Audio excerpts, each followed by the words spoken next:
हिरण्याक्ष और हिरण्यकशिपु ने जब दिति के गर्भ से जुड़वां रूप में जन्म लिया तो पृथ्वी कांप उठी। हिरण्याक्ष और हिरण्यकशिपु दोनों पैदा होते ही बड़े हो गए और अपने अत्याचारों से धरती को कपाने लगते हैं। यद्यपि हिरण्याक्ष और हिरण्यकशिपु दोनों बलवान थे, किंतु फिर भी उन्हें संतोष नहीं था। वे संसार में अजेयता और अमरता प्राप्त करना चाहते थे। हिरण्याक्ष और हिरण्यकशिपु दोनों ने ब्रह्मा जी को प्रसन्न करने के लिए बहुत बड़ा तप किया।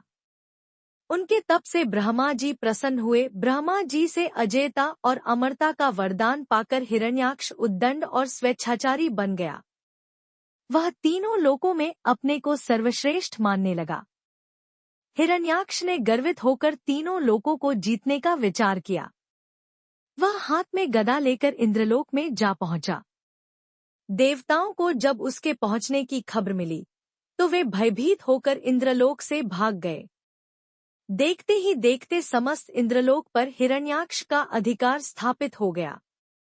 जब इंद्रलोक में युद्ध करने के लिए कोई नहीं मिला तो हिरण्याक्ष वरुण की राजधानी विभावरी नगरी में जा पहुंचा। वरुण ने बड़े शांत भाव से कहा, तुम महान योद्धा और शूरवीर हो। तुमसे युद्ध करने के लिए मेरे पास शौर्य कहाँ? तीनों लोकों में भगवान विष्णु को छोड़कर कोई भी ऐसा नहीं है जो तुमसे युद्ध कर सके। अतः उन्हीं के पास जाओ, वे ही तुम्हारी युद्ध पिपासा शांत करेंगे। वरुण का कथन सुनकर हिरण्याक्ष भगवान विष्णु की खोज में समुद्र के नीचे रसातल में जा पहुंचा। रसातल में पहुंचकर उसने एक आश्चर्यजनक दृश्य देखा। उसने देखा, एक वराह अपने दांतों के ऊपर धरती को उठाए हुए चला जा रहा है। हिरण्याक्ष वराह को लक्ष्य करके बोल उठा, तुम अवश्य ही भगवान विष्णु हो। धरती को रसातल से कहाँ लिए जा रहे हो? यह धरती तो दैत्यों के उपभोग की वस्तु है, इसे रख दो।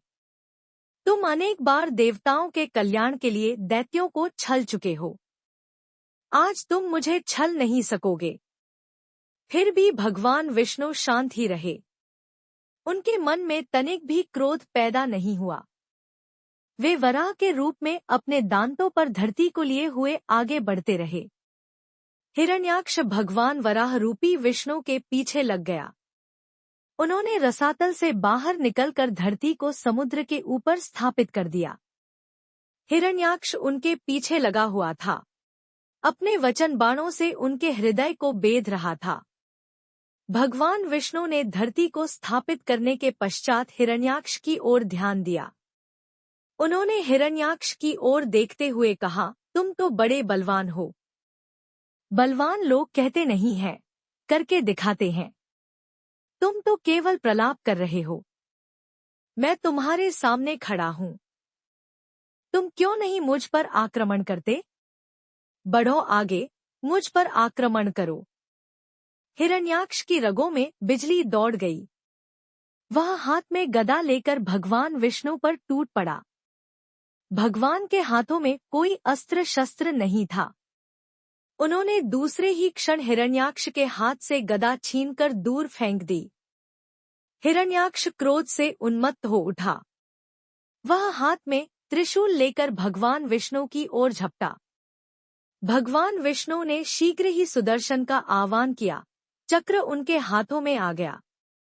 उन्होंने अपने चक्र से हिरण्याक्ष के टुकड़े टुकड़े कर दिए। भगवान विष्णु के हाथों मारे जाने के कारण हिरण्याक्ष बैकुंठ लोक में चला गया।